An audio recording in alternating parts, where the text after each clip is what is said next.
Chapter 14, Interrogation. Della held on for dear life, while Zima tore around another turn. The back end of their insanely powerful sports car drifted out, but Zima kept it under tight control, just as she had every other time Della had thought they were about to spin off the road. How much farther? Della said, her knuckles white on the oh shit handle over the window. 1.4 miles. Still plenty of time to wrap ourselves around a tree, Della thought, but kept it to herself. When did Anne last feed from you? Just before we left, Della said. Why? It will improve the odds of your survival should you become involved in a physical altercation, which will also provide me with a greater range of strategic options. Della mulled on that while Zima parked beneath a freeway overpass. Parked cars lined the street, yet no pedestrians walked the sidewalks. When Della looked up the street, she saw why. Auto body shops lined both sides for several blocks, all of them dark, except one. That is our destination, Zima said, pointing to the lighted shop. The proprietor is a vampire named Michael Torag. He changed his hours 3 weeks ago and is now the only 24-hour auto body shop in the area. From what I have observed, he feeds on late-night customers, keeping them until the memory-inhibiting venom wears off. Patrons leave believing they have opted to wait for the work to be completed and had simply fallen asleep. Della snickered, drawing a head cock from Zima. Sorry, Della said. It just gives body shop a whole new meaning. Please, go on. I shall enter first. If there are any humans present, I would like you to keep them in their places while I interrogate Michael.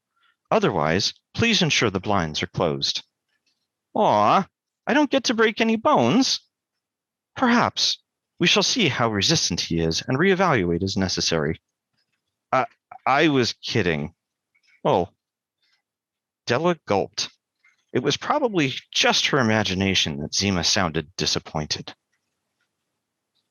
Do not speak on the walk over, Zima said.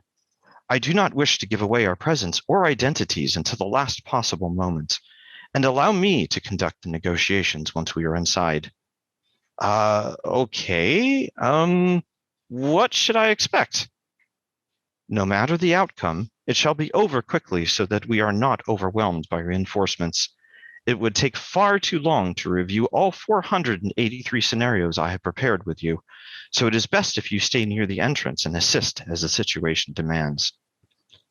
A polite way of saying, stay out of the way and follow my lead. Della cracked her knuckles. All right, let's do this. Torag's was one of the nicer shops on the street, in Della's estimation.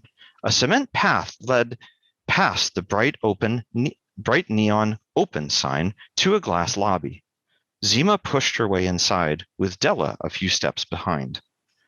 The guy sitting behind the counter, a portly Filipino with a thin mustache, smiled when the door opened, but his eyes flew wide when he laid eyes on Zima. His hand blurred beneath the tabletop, emerging a fraction of a second later with a revolver big enough to give Dirty Harry penis envy. No sooner had it crested the table than a flash of orange light turned it and his hand into glowing slag. His scream snapped Della from her shock. She quickly closed the door and fumbled with the blinds. Michael Torag, Zima said, training her plasma pistol on his chest. Do you know who I am? He bit back a cry and nodded. The Dark Angel. Zima head cocked, but said nothing. Uh-oh.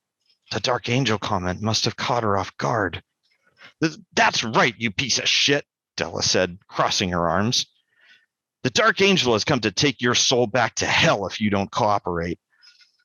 She waited, but Zima remained silent.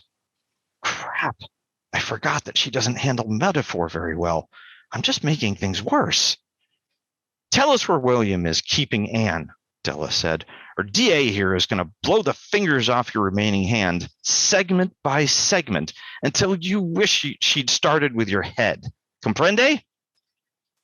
Zima seemed to finally catch up. She moved forward and aimed for the hand cradling his charred stump. Michael retreated until his rolling chair bumped the wall. Wait! You mean the waitress? I don't know what you're talking about. We didn't. Zima grabbed his good hand and fired so quickly that Della rubbed her eyes to make sure that it actually happened. Michael's scream and the charred hole in the desk told her it had. Jesus Christ, Zima, it was just a threat. But again, Della should have known better. Zima doesn't threaten.